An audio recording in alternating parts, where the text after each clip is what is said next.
দেশের 18 কোটি মানুষের উপরে হামলা। সুতরাং যারা এর সাথে জড়িত, আমরা তো বারবারই আমাদের নেতৃবৃন্দ বলছে তাদের দৃষ্টান্তমূলক শাস্তি দেওয়া লাগবে। 24 ঘন্টা সময় দিয়েছি আমরা, 24 ঘন্টা কিন্তু পার হয়ে যাচ্ছে। এরপরেও যদি তাদের শাস্তির ব্যবস্থা না করা হয়, আমরা ধরে নেব যারা দায়িত্বে আছে জেলার গোপালগঞ্জের, তারা এর সাথে জড়িত আছে। আর আমরা আহ্বান জানিয়েছি এবং দাবি তুলছি, আমাদের এই যে কুষ্টিয়া মিরপুর ভেড়ামারার নমিনি জনাব আব্দুল গফুর সাহেব বলছিলেন গোপালগঞ্জ জেলার নাম পাল্টিয়ে, শুধু নাম না, আমার মনে হয় জেলাকে 4টা আশপাশের জেলার ভেতরে ভাগ করে দিলেই ভালো হয়। বিশেষ করে নড়াইল, ফরিদপুর, এরপরে মাদারীপুর, বরিশাল, এই 4টা জেলার ভেতরে 4টা আসন আছে, 3টা আসন আছে। 3টা আসনকে 3 জেলায় ভাগ করে দিলেই তো এই জেলা শেষ হয়ে যায়। এই জেলা আমার মনে হয় মানচিত্রে না থাকাই ভালো, একটা অভিশপ্ত জেলা।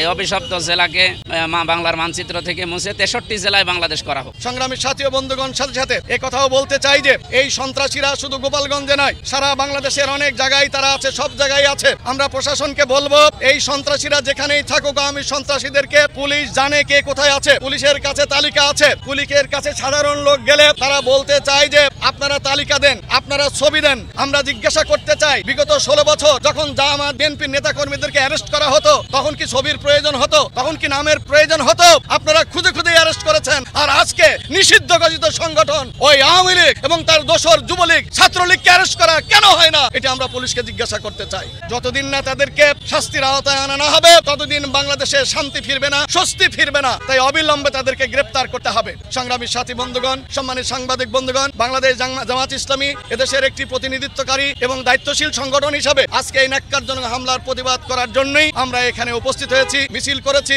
বিক্ষোভ করেছি, সমাবেশ করেছি। আপনাদের মাধ্যমে জাতিকে আমরা জানাতে চাই, এই অন্যায়ের প্রতিবাদ আমরা অতীতেও করেছি, আজকে করলাম এবং যতদিন এদেশে অন্যায় থাকবে সকল অন্যায়ের আমরা প্রতিবাদ করতেই